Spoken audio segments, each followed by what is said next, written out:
저희 은혜와 진리 장로교회는 복음으로 세상을 변화시키자는 교회의 비전 아래 세워진 주님만을 섬기는 아름다운 교회입니다. 주일 예배 말씀은 구본진 목사님이십니다.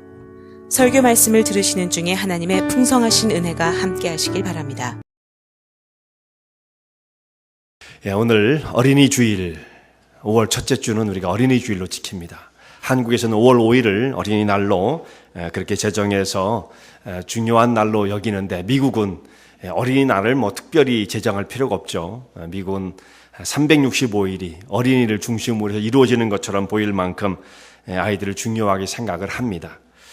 오늘 우리 어린이 주일을 맞이하면서 하나님께서 우리에게 허락해 주신 우리 자녀들을 어떻게 말씀 가운데서 하나님의 뜻을 따라 양육해 갈 것인가, 참 중요한 주제의 말씀을 함께 상고하고자 합니다.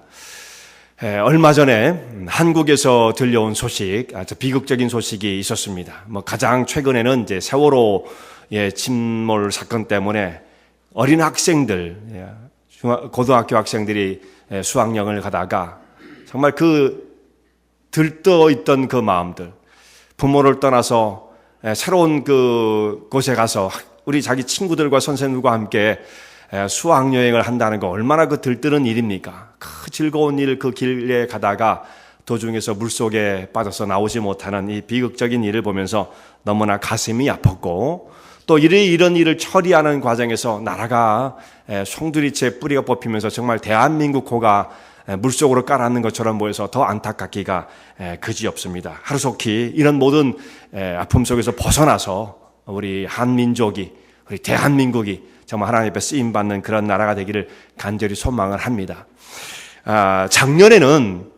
작년 가을이었던 것으로 기억이 되어지는데, 여러분 울산에 있는 계모가 딸 아이를 아주 무참하게 폭행을 해가지고 그 딸아이 8살 먹은 아이가 스텝도어죠. 그 아이가 죽는 일이 보도가 된 바가 있었습니다.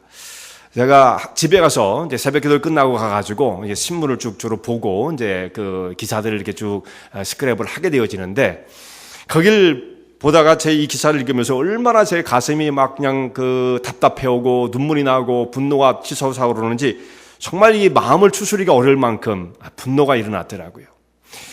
이 계모였던 이제 엄마죠, 사실은. 엄마인데 자기 딸을 자기가 낳지 않았다고 해도 딸로서 키우는 이 딸을 상습적으로 폭행을 했습니다. 그런데 이 사람이 집에서는 그랬어도 밖에 나가면은 얼마나 인정받는 사람이었는지 몰라요. 밖에 나가서는 학교에 가면은 아주 활동적이고 성격도 명랑하고 아주 지성적이고 아주 모범적인 학부모로 그렇게 인정을 받았다는 겁니다.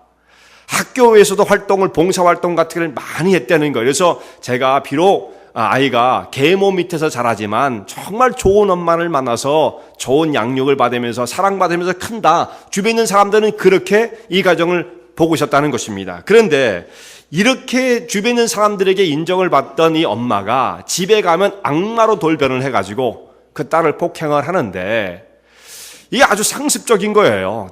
늘 그렇게 살았던 것입니다. 그래서 한 번은 이 아이를 때려가지고 발로 찼는데, 어떻게 또 그렇게 찼는지 말이에요. 다리 정강이 뼈가 부러져가지고 기부스를 하고 병원에서 오래도록 입원했던 적이 있다는 거예요.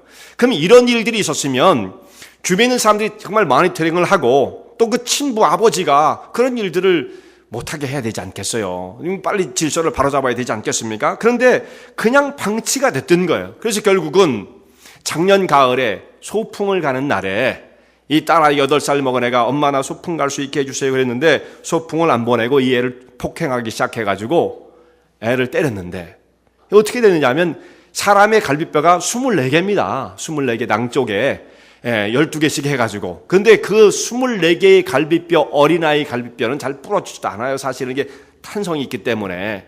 근데 그 뼈가 16개가 부러졌다는 거예요. 16개가. 그리고 그 부러진 뼈가 폐를 찔러가지고 애가 숨을 못 쉬어서 죽게 되었습니다. 이 보도가 이제 신문에 나게 되었어요. 참 그것을 보면서 가슴이 떨리고 눈물이 나고, 내가 그 아이를 못 봤지만은 그렇게 아이가 똑똑하고 아주 좋은 아이였대요. 근데 그 아이가 죽은 보도를 들었을 때 정말 얼마나 가슴이 아팠는지 견딜 수가 없었습니다. 미국에서도 얼마 전에 플로리다에 있는 그 싱글맘이었는데, 이 사람이 싱글맘으로도 알려져 있고, 사실은 이제 싱글맘은 아이 하나를 키우면서 사는 사람을 싱글맘이라고 그러죠. 근데 이 사람은 파티맘으로 알려져 있어요. 파티맘. 그래서 이 딸 아이를 키우면서 파티를 다녀야 되는데 얘가 귀찮게 그러니까 이 애를 그냥 죽인 것 같아요. 그래서 이제 애가 실종이 돼가지고 31일 동안 보이질 않는데, 이 엄마가 31일째 만에 경찰에다가 911에 전화를 한 겁니다. 우리 딸이 없어졌다고. 언제 없어졌느냐 그러니까 한 며칠 된 것 같다고. 왜 이제 전화를 했느냐? 우리가 찾아보려고 노력을 했는데 못 찾아가지고 지금 전화를 한다고. 아주 태연하게 전화를 한 겁니다. 그게 뭐 정상이 아니잖아요. 31일 동안 그리고 딸을 찾았느냐? 딸을 찾지도 않고 그동안에 뭐를 했느냐 하면, 이 사람은 이제 다른 사람들을 만나고 뭐 파티를 하고 나이트클럽 다니고 주변에 있는 남자들 만나고 이러면서 31일을 지낸 거예요. 그래서 이제 경찰이 그 집에 와가지고 다 조사를 하니까 물증은 없는데 심증은 이 엄마가 죽인 게 분명하거든요. 여러 가지 정황상 엄마가 죽였다는 게 분명한데, 정확하게 살해한 어떤 방법이라든지 도구들 뭐 이런 것들이 물증이 안 나오니까 살인죄를 지어서 기소를 못한 겁니다. 그렇게 했지만 결국은 이제 배심원 판결에 의해서 무죄 판결이 나고 말았어요. 그래서 이 사람이 몇 가지 그 경찰에 위증한 것만 해가지고 위증죄로 한 2, 3년 살다가 풀어났습니다. 그래가지고 지금 자유몸이 되었어요. 참, 이렇게 가정에서 부모의 학대에 의해서 아이들이 죽는 이 모습들을 보면서 이 사회가 이렇게까지 되었구나. 지금 짐승들도 자기의 자녀라고 하지 않죠. 짐승은 새끼죠, 새끼. 자기 새끼들을 그렇게 돌보지 않습니다. 근데 인간은 이상하게도 말이죠, 인간의 모습을 가지고 태어났음에도 불구하고 짐승보다도 못할 때가 있어요. 인간이기 때문에 그렇죠. 짐승은 짐승의 모습으로 사는데 인간은 짐승보다 못할 때가 있는 것입니다. 이런 모습을 보면서 우리는 어떻게 세상에 그런 사람이 다 있나, 한탄을 하게 되어지고 가슴 아프다 이렇게 되어지는데, 근데 꼭 그럴 것만이 아니고 다시 한번 우리가 우리의 주변과 나의 삶을 돌아봐야 한다고 생각합니다. 자, 아이들이 바르게 부모 밑에 양육되어지지 못하면, 바르게 자라지 못하면 그 아이들은 말이에요, 평생 삐뚤어진 시각을 가지고 삐뚤어진 인격, 그야말로 인격 장애를 겪으면서 삶을 살아가는 경우들이 얼마나 많은지 모릅니다. 우리가 이런 말을 하잖아요. 3살 버릇 80 간다는 말. 그건 분명한 얘기고 진리입니다, 진리. 정말 3살 먹은 애의 그 인격이 그것 가지고 평생 사는 경우가 거의 대부분입니다. 사람은 그야말로 안 바뀝니다. 안 바뀌어요. 그러니까 인격이 형성되어질 때 그 초기의 시기에 어떻게 이 아이들을 바르게 양육할 것이냐가 너무너무 정말 무지무지하게 중요한 것입니다. 이게 우리에게 책임이 주어져 있는 거고 책임을 통감할 수밖에 없는 거예요. 미국에 이제 게이 커플이 법적으로 인정을 받는 그런 시대가 되었습니다. 주마다 이제 게이들이 서로 결혼을 하고 결혼 라이센스를 받는 이런 주가 늘어나게 되었어요. 벌써 오래됐죠. 우리는 끔찍한 일이지만 이것이 이제 합법화 되어가고 있습니다. 몇 년 전에 뉴욕타임스의 신문에 보도된 그 사진 한 장을 보고 제가 또 충격을 받았습니다. 중년 남자들이에요. 두 사람이 부부입니다. 남자들끼리. 부부가 돼가지고 식탁을 마주 앉고 서로 앉아가지고 밥을 먹는데 그 주변에 애들이 말이죠, 또르륵 둘러 앉아 있어요. 대여섯 명이. 그 애들은 다 입양된 애들입니다. 뭐 남자끼리 애를 낳을 수는 없었을 거 아니겠어요. 그래서 입양을 해가지고 애들을 키우면서 한 식탁에 앉아가지고 밥을 먹는데 이게 그야말로 충격적이지 않습니까?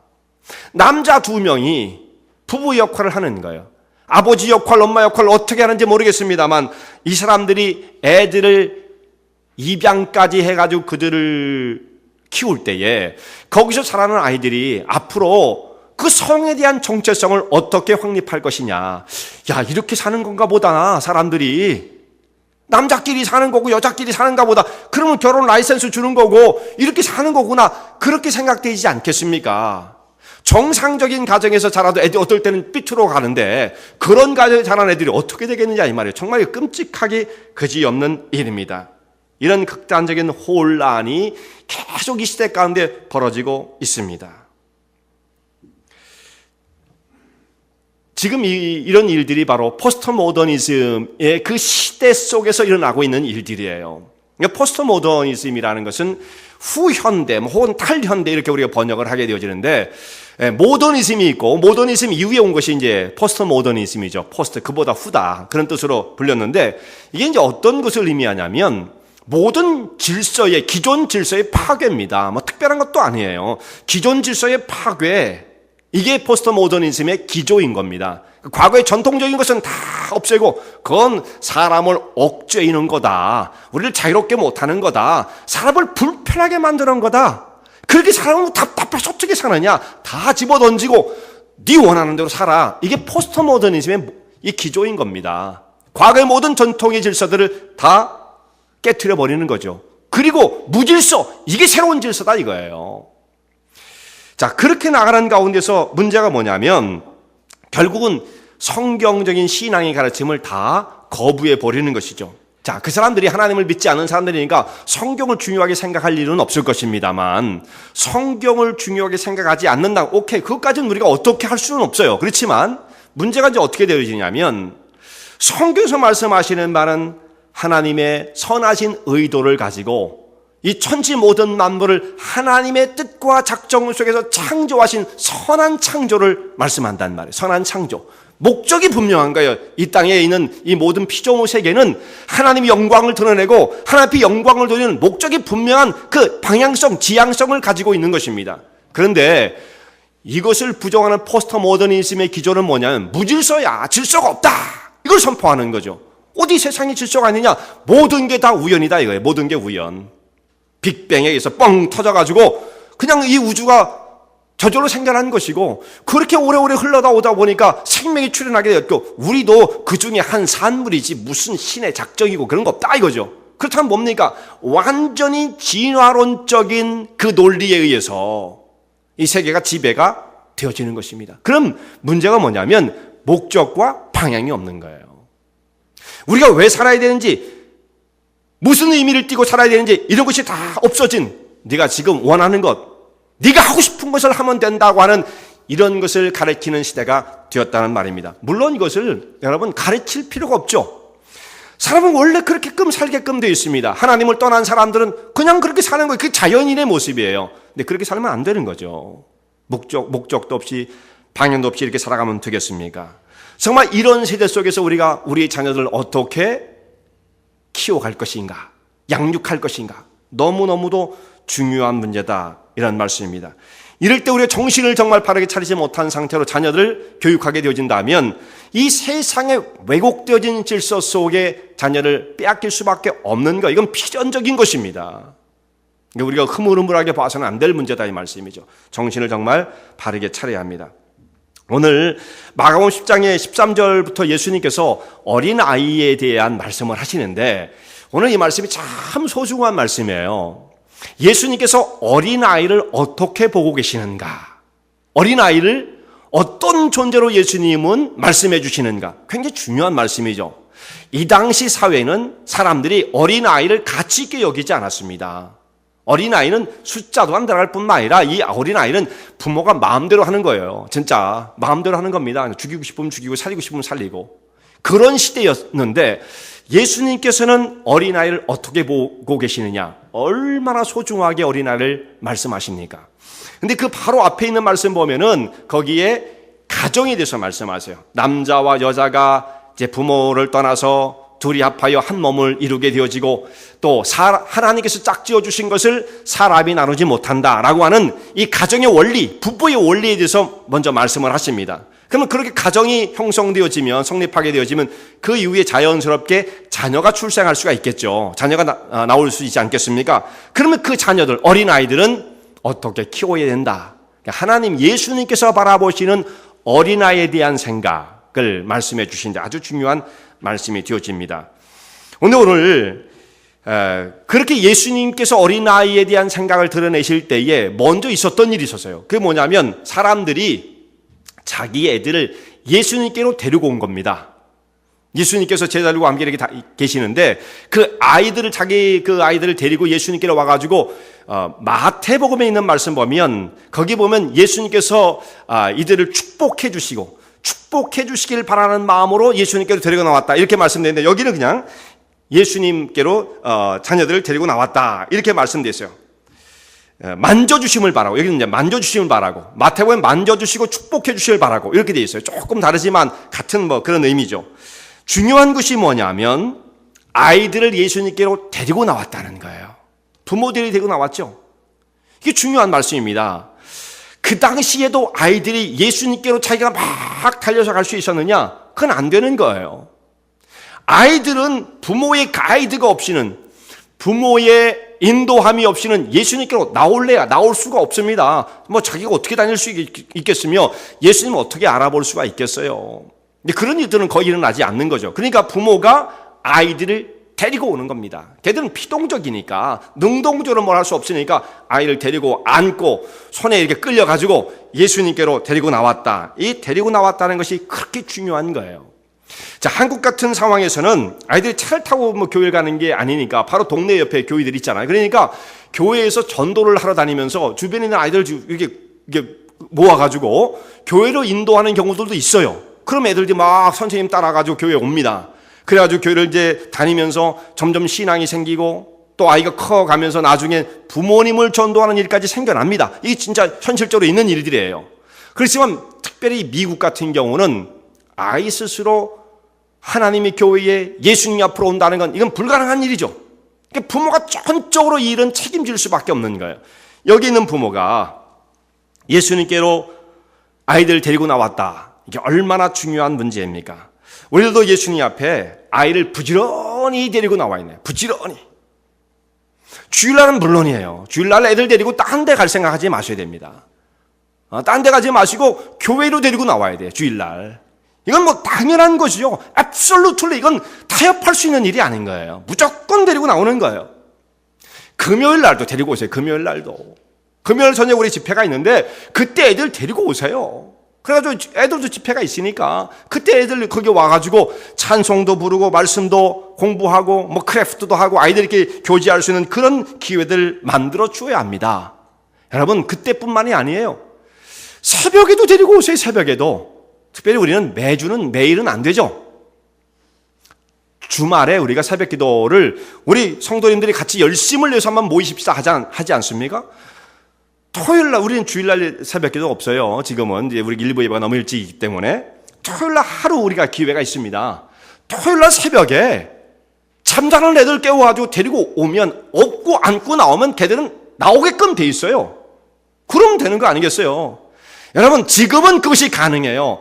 나중에 애들이 크면 그게 불가능합니다. 가자 그러면 짜증내니까 그땐 힘들어요. 지금 가능한 거예요. 지금 어렸을 때 내 품에 안 계실 때 그때 무조건 데려오세요. 그래가지고 옆에 딱 놔두고 말씀을 듣고 기도하는 모습을 아이에게 보여주면 정말 엄마 아빠가 하나님 앞에 겸손하게 엎드려서 자기 영혼을 위해서 기도하는 애들이 알란가 몰라 그거 자기를 위해서 기도하는 그 모습을 아이들이 보면서 자란 이런 신앙적인 교육보다 더 좋은 교육은 없는 거죠. 정말 체험시켜 주는 것입니다. 뭘 통해서 우리가 정말 자녀들을 신앙의 세계로 이끌 수가 있겠습니까? 뭘 보여줄 수가 있겠어요? 우리가 무슨 선한 일을 그렇게 대단한 일을 할 수가 있겠어요? 그러나 정말 하나님 앞에 겸손하게 엎드려서 기도하는 모습으로 자녀를 위해서 축복하고 애쓰는 모습을 보여주면 아이들이 그 속에서 자라게끔 되어지는 것입니다. 그리고 끝났을 때 그냥 보내지 말고 새벽에도 끝나면 애들하고 아침도 먹으러 가고 맥도날드 사주고 파늘에도 사주고 그러면 애들이 토요일만 기다린단 말이에요. 학교 가는 것보다 더 좋아하는 거죠. 그러면 애들이 저절로 신앙에서 커갈 수가 있는 것입니다. 그 좋은 기회를 그냥 무조건 딴 거 하느냐고 그렇게 보내시는지 그러지 마시고 토요일날 하루 내가 좀 늦잠 자는 거 좀 포기하고 내가 아이들을 위해서 또 하나님 앞에 나가서 정말 기도하는 시간 갖자. 여러분 그렇게 기도 안 하시더라고요. 그렇게 몇몇 분들만 하시지. 나하고는 관계없는 것으로 생각하는데 관계 다 있습니다. 여러분 자녀를 다 키운 사람들은 관계없는 것도 아니고 그분들도 관계 있어요. 이제 잘못 키운 것 가지고 우리는 정말 기도해야 되지 않겠어요? 저도 부모 입장으로 책임이 많고 무거운 짐이 많습니다. 그런 걸 위해서 우리가 기도해야죠, 하나님 앞에. 아이들을 데리고 주님 앞에 나온다는 것, 이거보다 더 좋은 신앙교육이 없다는 말씀입니다. 제가 한국에 살 때에 아파트 결혼을 해가지고 이제 아파트에 한번 산 적이 있었어요. 아파트에 엘리베이터를 탔는데 어떤 애가 이제 그 학원 가방 같은 걸 들고 이게 엘리베이터 문이 열리니까 탁 올라탔어요. 그랬더니 막 짜증을 막 내요. 애가 한 국민학교 한 3, 4학년쯤 됐을까요? 그냥 막 짜증을 내서 너 왜 이렇게 짜증이 났어? 왜 그러냐? 제가 물어봤거든요. 그랬더니 학원을 3개 다녀야 된다고. 그래서 막 짜증을 부리는 거예요. 그래서 뭐 하는데 그렇게 학원을 3개씩 다녔더니 뭐 미술하고요, 뭐 태권도도 해야 되고 글짓기도 해야 되고요, 뭐 몇 개를 얘기를 하더라고요. 피아노도 건드려. 요즘은 더 하겠죠. 이 정말 사교육에 그냥 매달리지 않습니까? 그냥 한국 사람들 그냥 사교육에 매달리면서 그냥 돈은 돈대로 쓰고 애들은 애들대로 고생이고 그러면서 그렇게 밖으로 애들을 공부를 많이 시켜 애를 쓰는데 여러분 부모들이 이렇게 애들을 밖으로 내몰다가 그거에 애들이 정말 지칩니다. 지쳐. 그렇게 한다고 해서 애들이 똑바로 잘 크는 것도 아니고요. 부모의 욕심이에요. 욕심. 실제로 정말 중요한 것은 뭐냐면 정말 중요한 것은 이것저것을 막 가르치는 게 중요한 게 아니라 이거 한 가지만큼은 분명히 하자고요. 정말 그런 나이에 예수님 하나를 똑바로 가르쳐주는 것보다 더 중요한 것이 없다는 거 이걸 알아야 됩니다. 이게 근본적인 거예요. 근본적인 거. 근데 그런 것들은 중요하게 여기지 않고 그냥 일로 내밀고 절로 내밀고 그래가지고 나중에 보면 뭐 아주 평범하네요, 걔들이. 얘가 천재인지 몰라. 그냥 다 평범하게 크잖아요. 나중에 보면 많이 시킨다고 잘하는 게 아닙니다. 정말 중요한 거 시켜야 돼요. 정말 중요한 거. 그게 뭐냐면 예수님을 그 중요한 시기에 정확하게 가르쳐 주는 것입니다. 예수님께 아이를 데리고 나오는 것. 이건 부모가 맡고 있는 책임인 것입니다. 근데 오늘 여기 말씀 보면은 예수님께로 이 부모들이 자기의 자녀들을 데리고 나왔어요. 어떤 아이는 베이비 같아서 안고 나오고 조금 큰 애들은 걸려서 나오고 예수님께로 데리고 나왔습니다. 그러면서 오늘 여기 말씀 보면 그래요. 예수님의 만져주심을 바라고 나왔다. 예수님께로 이 자녀들을 데리고 나와서 예수님 만져주심, 예수님의 터치죠. 터치. 만져주시는 거예요. 그것을 바라고 우리가 우리 자녀들 예수님께로 데리고 나와야 하는 것입니다. 이게 어떻게 가능해지느냐? 자, 그 당시에는 예수님께로 데리고 나오면 예수님께서 정말 이렇게 만져주시잖아요. 예수님의 육체를 다 갖고 계시니까. 오늘날은 예수님께 아이들을 데리고 나왔을 때 교회를 데리고 나오면 예수님이 어떻게 만져주시겠어요? 예수님께서 어떻게 만져주실 수 있습니까? 요즘은 안 만져주신다. 또 그렇게 할 수는 없는 거죠. 지금은 예수님께서 말씀을 통해서 성령의 감화와 역사를 통해서 영혼을 만져주시는 겁니다. 정말 우리가 성전들만 밟고 돌아가면 안 되는 거죠. 예수님의 터치가 이루어져야 돼요. 영혼 속의 터치가 이루어져야 하는 것입니다. 그게 어떻게 가능하냐면 말씀을 통해서 이루어지는 거예요. 어려서부터 하나님 말씀을 차곡차곡 잘 배워서 정말 복음을 깨닫게 되어지고 예수님을 알게 되어지고 그런 아이들이 성장을 하게 되면 정말 하나님의 사람으로 유능한 아이들로 균형 잡힌 아이들로 자라갈 수가 있는 것입니다. 정말 어려서 성경을 배우는 것 이건 삶에 중대한 영향을 주는 거예요. 그런 생각을 합니다. 저는 아주 어렸을 때에는 그렇게 성경 교육을 받지 못하고 자랐어요. 지금 성인이 되고 난 다음에 내가 어려서부터 정말 모태신앙으로 자라서 그렇게 성경을 배우면서 자랐다고 한다면 얼마나 더 좋았을까? 인격 형성에 얼마나 더 도움이 되었을까? 그런 생각을 하게 된다는 말씀이에요. 여러분 우리 다 그런 생각하지 않습니까? 나는 늦게 예수를 믿으니까 더 좋은 것 같아. 그런 사람 없잖아요.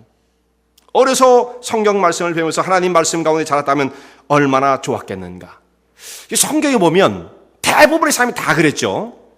근데 디모데를 또 예를 듭니다. 디모데가 어떻게 자랐는지에 대한 말씀을 하고 있는데 디모데가 네가 어려서부터 성경을 알았다. 네 믿음 가운데 그 믿음은 너의 외조모로부터 또 어머니로부터 영향을 받아가지고 내가 하나님을 잘 섬기는 아이가 되었다라고 이 사도 바울이 디모데를 인정해 줍니다. 그렇게 자란 디모데는 주변에 있는 사람들에게 칭찬을 받았어요. 그리고 바울도 디모데를 항상 소개할 때 뭐라고 얘기를 하냐면 그 사람은 주 안에서 내가 신뢰할 수 있는 사람이다. 신뢰를 받아요. 신뢰. 여러분, 이거보다 더 중요한 거 없습니다. 저 사람은 정말 믿을만해. 믿음직스러워. 거짓말쟁이가 아니야. 여러분, 이런 말을 듣는 것보다 더 좋은 게 어디 있어요? 사실 이 디모데가 바로 그런 사람이었습니다. 어려서부터 성경을 배우면서 차근하게 잘 자라니까 나중에 사도 바울을 만나서 또한 사도 바울과 함께 사역을 하면서 하나님의 큰 사역을 담당하는 일꾼이 되었던 것입니다. 인격 형성에 너무너무 중요한 것이죠. 신앙의 형성에 너무너무 중요한 것이죠. 어려서 성경을 배운다는 것. 유대인들은 어렸을 때 어린아이들 양육하면서 한 가지 중요히 가르치는 말씀이 있습니다. 그게 뭐냐면 신명기 6장 4절 6절에 있는 말씀이에요. 4절 5절에 있는 말씀이에요. 신명기 6장 4절과 5절에 있는 말씀인데, 들으라 이스라엘아, 너희 주 하나님은 한 분 하나님이시니 너는 마음을 다하고 뜻을 다하고 성품을 다하여 하나님을 사랑하라. 이 말씀을 아침과 저녁으로 자녀들을 키우면서 그들에게 계속 가르치는 겁니다. 그야말로 귀에 그냥 못이 박히도록 가르치는 거예요. 하나님 한 분인데 그분은 너는 너희 모든 걸 동원해 사랑해야 할 전능하신 분이시다. 이걸 어려서부터 배우면서 자라가게 되어집니다. 이렇게 자란 아이들이 나중에 정말 유대인의 특유한 그 성향을 나타내는 거예요. 역사적으로 유대인들이 쫓겨다니면서 고통을 많이 겪었기 때문에 그들의 특유한 모습 가운데 우리 마음에 맞지 않는 것들도 있어요. 사실은 티피컬한 유대인의 모습이 있는 것입니다. 그러나 또한 그 사람들이 온 세계에 영향력을 끼치는 모습은 부정할 수가 없다 이 말이죠. 그건 신앙에서 나오는 거죠.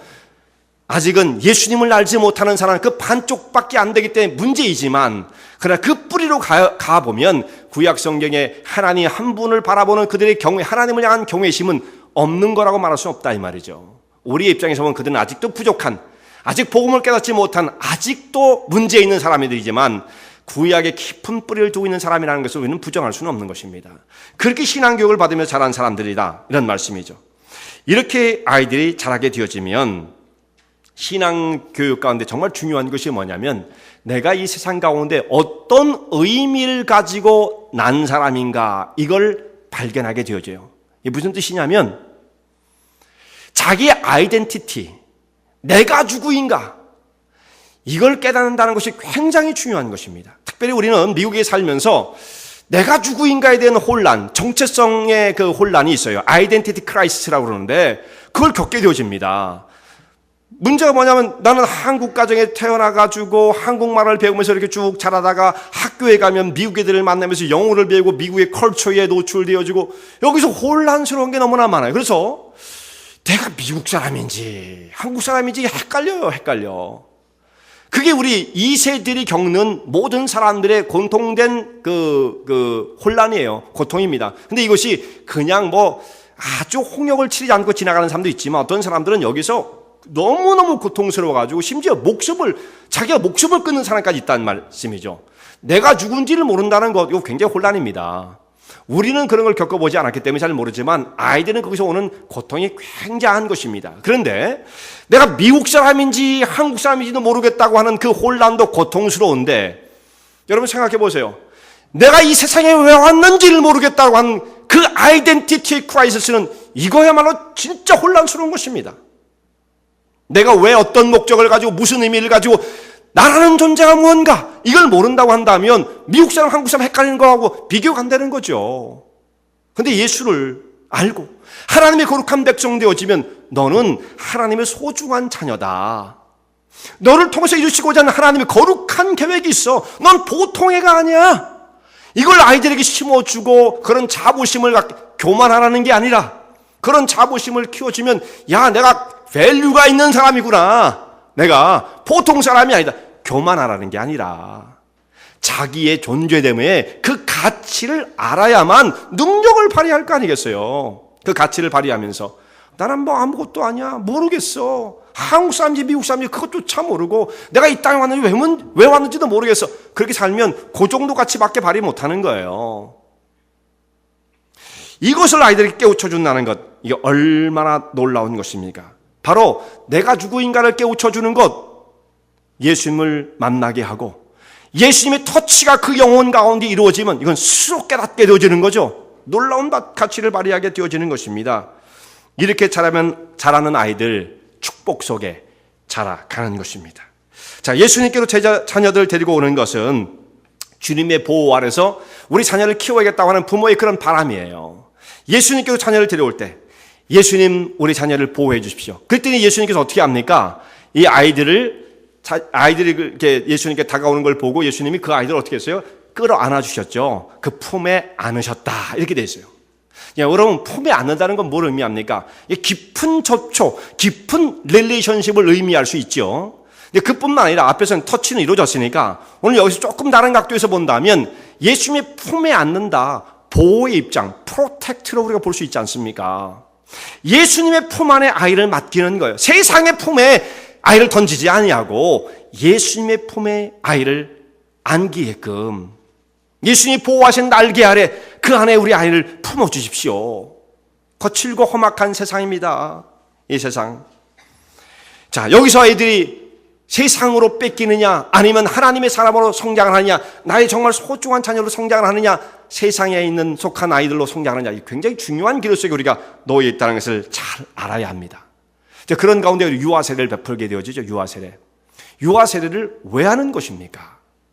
우리 부모님들 만나서 유아 세례를 정말 철저하게 교육을 시키긴 해야 되는데 뭐 교육 갖고 다 되는 건 또 아니죠. 어떤 사람은 유아 세례가 무슨 라이센스 받는 것인 줄로 생각을 해요. 라이센스. 그 라이센스도 필요 없고 서티피케이트도 필요 없습니다. 그게 무슨 의미가 있습니까? 유아 세례는 이 아이를 내가 하나님의 보호하신 가운데 맡기며 전 부모로서의 그 모든 책임을 다할 것이면 서원 가운데 베푸는 거예요. 유아 세례를 받는 거예요. 그건 유아 세례는 받아놓고 그렇게 해놓고 어떤 사람은 정말 심지어 말이죠. 그 다음 주부터 교회를 안 나오더라고요. 저 잘못도 있죠. 그런 사람에게 세례를 줬다는 거. 근데 유아 세례를 받겠다는 사람에게 당신 자격 없어. 가세요. 그렇게는 또 못하는 거 아니겠어요? 어려워요. 이런 문제들이 참. 유아 세례 받았다고 해서 그 아이가 뭐가 달라집니까? 달라진 거 하나도 없습니다. 이렇게 서원을 하고 그렇게 키워가는 가운데 의미가 있는 것이죠. 하나님께 우리의 자녀를 맡기는 것입니다. 근데 그렇게 하지 않고 세상으로 애들을 내보는 경우가 있어요. 뭐가 우선순위인지를 모르고 우리 아이가 그냥 세상에 나가서 그냥 친구들, 좋은 애들 사귀고 뭐 좀 아주 세상적으로 말하면 그냥 부잣집 애들 사귀고 공부 잘하는 애들 사귀고 그래서 너도 공부도 잘하고 좋은 대학 가고 좋은 직장 잡아서 세상에 출세해라 출세. 이것을 우리가 막 자녀들에게 그냥 뒤에서 푸시를 한단 말씀이에요. 그런데 여러분 그렇게 해서 자녀가 자라면 세상으로 빼앗긴 아이들 정말 세상만 좋게 만들어주는 거예요. 세상만. 그런 아이들 유능해가지고 어디로 가면 다 세상으로 갑니다. 하나님의 사람으로 세상으로 가서 세상을 변화시켜야 할 텐데 그러진 못하고 그냥 세상 속에 속한 세상의 사람이 돼버린다면 유능한 사람 다 뺏기고 마는 거죠. 그래서 나중에 그 아이가 좋은 대학 갈 수 있어요. 좋은 직장 잡을 수 있습니다. 연봉 정말 6피겨 받을 수가 있겠죠. 그렇지만 이렇게 한 번 부모를 떠나고 세상의 품에 안겨버린 하나님의 품을 떠나버린 이 아이를 다시 찾아올 수 있느냐? 그건 불가능해요. 거의. 우리 힘으로 안 됩니다. 그건 이제 머리가 커지고 나면 자기들의 주관이 생기고 세상이 좋은데 왜 돌아오겠느냐 이 말이죠. 거기서 성공했는데 왜 돌아오겠어요? 절대로 그렇게 생각하면 안 됩니다. 절대로. 우리 아이가 좋은 대학 가서 좋은 직장 가지고 성공하는 것이 최고다. 이건 굉장히 짧은 생각이에요. 좋은 대학 안 가도 상관없어요. 좋은 직장 안 가도 상관없어요. 사실은. 신앙으로 잘 키우는 게 최고입니다. 그래야 내 자녀가 되는 거예요. 하나님의 사람 되어지고. 근데 그렇게 자란 아이들은 나중에 더 잘 돼요. 걱정할 거 없어요. 자기 이기심에 그저 세상적인 성공만 바라는 아이들 세상 좋은 일 시키는 것입니다. 이거 우리가 정말 철저하게 깨달아야 돼요. 예수님의 프로텍트 안에, 예수님의 보호 안에 내 아이를, 우리 아이를 보호해 주십시오. 세상으로 빼앗기지 않게 해주십시오. 이러기 위해서 예수님의 그 품으로 자녀들을 데리고 오는 것입니다. 예수님께 또한 자녀를 데리고 오는 것은 주님의 축복 속에서 자녀를 양육하고자 함입니다. 예수님께서 오는 아이들을 품에 품어주시고 그 머리에 손을 얹으시고 여기 보면 어떻게 됐어요? 여러분 16절 한번 말씀을 보시기 바랍니다. 16절. 같이 한번 읽어보겠어요. 16절 다 같이 읽겠습니다. 그 어린아이들을 안고 저희 위에 안수하시고 축복하시니라. 자, 예수님께서 아이들을 품에 딱 안으셨죠. 그리고 손을 얹으셨어요. 아마 머리에 얹으셨겠죠. 머리란 말은 없어도. 그 다음에 어떻게 했습니까? 축복을 하셨습니다. 축복을 예수님께 하나님께 기도하면서 축복을 허락해 주십니다. 축복을 빌어주십니다. 얼마나 귀한 장면입니까? 눈으로 한번 그려보세요. 이게 얼마나 정말 귀한 장면인가. 나의 자녀들이 예수님께 나가서 예수님의 품에 안겨 주님께서는 손을 그 위에 얹으시고 하나님의 축복을 부어주시는 그 장면을 여러분 그려보시기 바랍니다. 사람은 하나님의 복이 없이는 살 수 없는 존재입니다. 원래 우리가 그렇게 지은 바 되었어요. 하나님께서 하나님의 형상대로 사람을 지으시고 난 다음에 가장 먼저 하신 것이 뭐예요? 그들에게 복 주시며, 복을 주셨으면 먼저. 그리고 그 다음부터 사명을 주신 거예요. 복을 주시고 말씀하시기를 생육하고 번성하라, 땅에 충만하라, 이렇게 말씀하시잖아요. 복을 먼저 받는 겁니다. 그 예수님께 우리 자녀들이 나와서 예수님의 빌어주시는 그 복, 그 은총, 축복 가운데 거하는 것, 이게 얼마나 귀한 것입니까? 정말 교회에서 자녀들이 하나님의 축복과 은총 속에 자라는 이 아이들, 세상에서 자란 아이와 비교할 수가 없는 것입니다. 여러분, 우리 자녀들이 자기 자녀는 다 잘났다고 생각하죠. 우리 아이들 똑똑해, 그렇게 생각할지 모르지만 우리 자녀가 하나님의 축복 없이도 그렇게 잘 갈 수 있을 만큼 대단하지 않아요. 우리 자체가 그렇습니다. 하나님의 축복이 없이는, 복을 주시며 블레싱이 없이는 설 수 없는 연약한 존재들이에요. 우리에게도 복을 주셨잖아요. 그런 것처럼 우리 자녀들을 하나님의 축복 가운데에 성장해 가게 한다는 것, 이게 얼마나 귀한 것입니까? 그래서 예수님의 축복의 날개 밑으로 자녀들을 데리고 오는 거예요. 귀한 것이다 라는 것입니다. 그런데 예수님의 제자들은 이때 아이들의 그 귀중함을 알지를 못했습니다. 보통 사람들이 생각하는 대로 애들이 왜 예수님한테 와? 저 사람들 철도 없다. 자기 애들이 뭐 어떻게 대단하다고 예수님께로 막 데리고 와가지고 좀 시끄럽게 하느냐, 이렇게 해가지고 그 사람들 책망을 하지 않습니까? 애들은 가라고 이렇게 얘기했단 말이에요. 그러니까 예수님께서 그 제자들의 그 모습을 보고 아이들이 내게 오는 것을 금하지 말아라, 용납하고 금하지 말아라, 예수님 그렇게 말씀을 하시면서 예수님께서 덧붙여 말씀하시기를 천국은 이와 같은 자들의 것이다. 누구든지 어린아이 같지 아니하면 천국에 들어갈 수 없다. 이렇게 말씀하시면서 예수님께서 아이들을 그렇게 칭찬하시고 귀중하게 여기신 것입니다. 근데 말이죠, 아이들이야말로 그야말로 천국의 주인공이에요, 주인공. 근데 그것도 모르는 사람들이 애들을 함부로 여긴다는 말씀이에요. 제자들 천국의 주인공이라는 말씀을 못 들었어요, 아직은. 근데 아이들이 바로 천국의 주인공이에요. 예수님이 그렇게 말씀을 하십니다.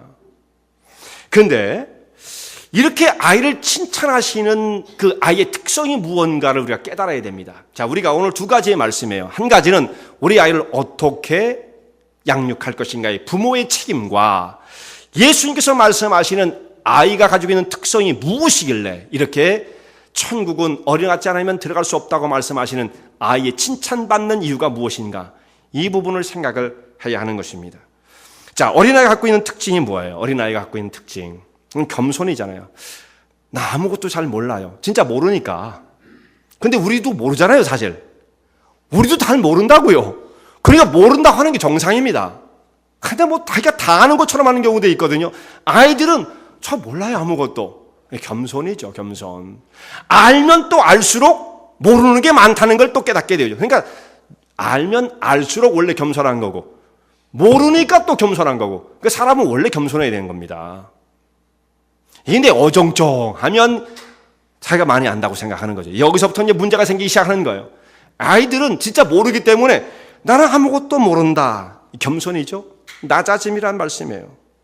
요즘 아이들은 나이에 맞지 않게 이렇게 막 너무 어른스러운 애들, 어른 티 내는 애들, 말을 해도 막 그냥, 야, 저런 말 어디서 배웠을까? 이런 말 하는 애들 있잖아요. 이제 무서워지는데, 아이들은 아이 같아야죠. 아이들이 갖고 있는 것은 그 속에 들어있는 순진함이에요, 순진함. 아직도 세상에 때묻지 않은 순진함, 혹은 천진난만함. 이게 아이들 속에 들어있는 아주 중요한 특징인 것입니다. 순수성이죠. 예수님께서는 바로 그것을 보신 겁니다. 겸손하지, 또한 거기서는 순수성이 있지, 작은 것에 감동을 받는 그런 살아있는 마음을 가지고 있는 그 아이의 자세, 이것을 예수님께서는 칭찬을 해 주시는 것입니다. 몇 년 전에 저희 집에 있었던 일을 한 가지를 말씀을 드리고자 합니다.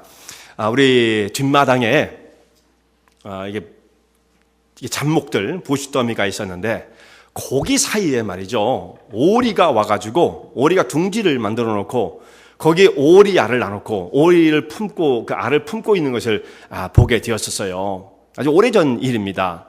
이게 오리가 이제 거위 막 꾹꾹 저기 날아다니는 큰 거위 말고 구스 말고 오리입니다. 떡. 그 암컷과 수컷이 같이 둘이 꼭 같이 다니는 거 있지 않습니까? 그 얼마나 이뻐요. 그 오리가 새끼를 낳으면 노란 그 병아리라고 해야 됩니까? 오리도 그게 나온단 말이에요. 그러면 그 한 대여섯 마리가 엄마를 따라 쫄쫄쫄쫄쫄. 그건 뭐 보기만 해도 정말 이건 뭐 너무 그 감동스러운 거 아니겠어요? 너무 귀여워가지고. 근데 그 오리가 우리 집에 와가지고 뒷마당에다 딱 둥지를 만든 오리 알을 품고 있는 거예요. 그러면 어미는 거기 앉아있고 또 아버지가 되겠죠. 그 수컷은 저기 빙빙 돌면서 보초를 쓰고 그런 걸 보게 되었어요. 그래서 이제 며칠만 있으면 뒷마당에서 오리가 이제 깨어날 것이고 엄마 아빠를 따라가지고 줄을 지어가지고 이 뒷마당을 다니는 그 모습을 볼까라고 제 가슴이 설레었어요. 저 동심의 세계가 있습니다. 예. 그 어린아이, 그런 마음이 있어요. 그 뒤를 쫄쫄쫄 따라가면서 그 모습을 연상을 하니까, 얼마나 흐뭇한지 몰라요. 잠시 후면 우리 뒷마당에 오리들이 돌아다닐 것 같다. 그래서 그 애들에게 얘기를 했어요. 뒷마당에 갔는데 말이야, 오리가 있는데 이제 며칠만 있으면 걔들이 깨어날 거야. 많은 병아들이 나와가지고 엄마를 쫄쫄 따라다닐 때 얼마나 귀엽겠냐. 그래서 이제 다 기대감이 있잖아요. 그래서 한 3주 정도 품으면 오리가 해치가 되죠. 뭐 한 달 못 돼서요. 그래서 이제 그동안에 오리가 부화할 때까지 이제 우리가 그 근처에 잘 가지도 않고 조용하게 해주면서 우리 좀 돕는다고 도왔어요. 며칠 후에 이제 뒷마당을 나가봤습니다. 그래서 뒷마당에 잔디를 깎고 갔는데 잔디 위에 이 계란 껍질 같은 것들이 이렇게 놀려 있어요. 그래서 누가 계란을 먹고 여기다 갖다 버렸나? 이상하다. 잔디 깎는 사람이 여기다 갖다 버렸나? 왜 여기다 계란 껍질을 버렸나? 그땐 잘 깨우치질 못했습니다. 그리고 이제 오리가 생각나가지고 오리를 보니까 이게 오리집이 없어진 거예요. 거기 들어있는 오리 알들이 다 없어지고 어미도 온데간데 없고 오리알 그 오리집이 다 그냥 이게 뭉개진 거예요. 얼마나 가슴이 아픈지. 이게 왜 그렇게 됐느냐 하면 이 주변에 있는 짐승들 뭐 카요리라든지 여우라든지 너구리, 래쿤이라든지 이런 것들이 와가지고 오리알을 먹는답니다.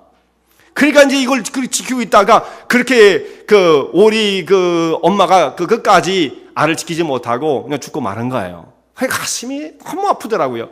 한 며칠 후면 그냥 노란 병아리들이 엄마를 따라 쫄쫄쫄 갈 줄 알고 그걸 기대하고 있었는데 그렇게 되니까 마음이 참 슬퍼지더라고요. 그래가지고 이제 집에 있다가 아이가 이제 막내가 학교 갔다가 집에 왔어요. 그래서 걔한테 이제 조심스럽게 얘기했습니다. 우리가 며칠 있으면 그 오리가 깰 줄 알고 기다리고 있었는데 밖에 나가 보니까 이런 일이 생겼다. 오리알은 다 없어지고 그것들이 알들이 깨지고 어미도 없어지고 죽은 것 같은데 짐승들이 와서 이렇게 먹는다더라. 그러니까 그 말을 딱 들으니까 이 막내가 지금은 이제 컸습니다만 그때 한 7살쯤 먹었을 때예요. 그러니 얘가 막 얼굴이 갑자기 슬퍼지고 눈물이 글썽글썽 하더니 입이 이만큼 쭉 나오더니 오리 입을 만들더니요 꽥꽥거리는 거예요. 지가 슬퍼가지고 그래가지고 그냥 하루 종일 시무룩한 거예요. 어른도 마음이 아픈데 애가 마음에 얼마나 그 아픔 상처가 있었겠습니까? 참 어떻게 이걸 위로해줘야 할까? 이제 그러고 있는데 이제 큰애가 또 학교에서 딱 왔어요. 그래서 큰애한테 뒷마당에 우리가 오리 그 깨는 날을 기다리면서 지금 기다리고 있었지 않았느냐. 잠시 후면 오리가 돌아다닐 줄 알고 그냥 기대하고 있었는데 그 집이 다 무너지고 오리 알들이 밖에 깨져가지고 그냥 계란 껍질처럼 내둥글더라. 그랬더니 이 큰 녀석이 뭐라고 그러냐면 저는 또 걔도 심각해질 줄 알았더니 저를 딱 보면서 원래 동물의 세계는 다 그런 거예요. 원래 잡아먹고 잡히는 거예요. 이렇게 얘기를 하더라고요. 그 말은 틀린 말은 아니지만 그 말은 틀린 말은 아니지만 이 6살 반 차이가 이렇게 심각한 거구나. 그 말이 과학적으로는 맞지만 그것을 슬픔으로 받아들이느냐 자연 형태의 생태계의 한 현상으로 받아들이냐 굉장히 차이가 있는 거 아니겠어요? 자, 어린아이들은 과학 잘 모릅니다. 그거 신경도 안 씁니다. 그러나 그것을 보면서 내가 어떻게 느끼는가에 그 마음속에 깊이 들어오는 그런 감정이 살아있는 이 동심의 세계예요. 바로 예수님께서 귀하게 여기시는 것은 내가 무엇을 알고 따지는 것들을 중요한 게 여기시는 게 아니에요. 너 얼마나 아느냐? 많이 안다. 그것 때문에 중요하게 여기시는 것이 아니라 그 심령 속에 정말 살아있는 영혼이 있는가? 어린아이 같은 심령을 가지고 정말 하나님의 십자가에 보여주신 그 사랑을 통해서 감동을 받으며 영혼이 새로워질 수 있는 그런 마음을 가지고 있는 살아있는 영혼을 갖고 있는 사람인가? 이것을 보시는 것이지 그 사람이 뭐 학위를 냈다 뭐라 했다 이게 뭐가 중요합니까? 전혀 중요하지 않습니다. 하나님 앞에서. 그렇게 하고 세상의 사람이 되어버리면 무슨 소용이 있겠습니까? 하나님께서 오늘도 우리 영혼 속에 정말 그 영혼이 살아있으면서 하나님 말씀을 통해서 감동을 정말 받고 내 영혼이 두근두근 거리기도 하고 뜨거워지기도 하는 이런 영적인 상태를 유지하고 있는 사람, 그 영혼이 복되다 말씀하시는 거예요. 자, 오늘 우리는 어른으로 살면서 이 땅에서 말이죠, 약삭 빨아야 살아남고 수단 좋아야 살아남는 그런 세상 속에 살기 때문에 마음이 겹겹이 세상에 있는 덕지덕지 붙은 이상한 것들이 들어와가지고 우리의 마음의 그 동심과 그 마음들을 다 빼앗아 버리고 말았습니다. 영혼이 죽은 상태가 되고 버리고 말았어요. 뭘 찔러도 하나도 안 들어가요. 그리고 이상한 얘기만 들어와요. 그게 문제죠. 하나님 말씀을 통해서 내 영혼이 정말 살아있는 그 영혼을 가진 자, 가난한 마음을 가진 사람, 주님께서 말씀을 하십니다. 천국은 이런 자의 것이다. 사랑하는 성도 여러분, 참 우리 심령 속에 이런 어린 같은 마음을 가지고 하나님을 바라보는 사람들, 그 사람의 지금 삶의 다른 외부적 조건이 어떤지 모르지만 그것은 그렇게 중요하지 않습니다. 그것이 행복을 결정짓지도 못합니다. 진짜 중요한 것은 내 영혼 속에 어린 같은 마음을 가지고 하나님을 바라보는 마음이 있는 사람, 천국이 그의 것이요, 하나님께서 허락해주신 놀라운 축복이 그의 것입니다. 이와 같은 믿음의 길을 걸어가신 주의 종들 되시기 바랍니다.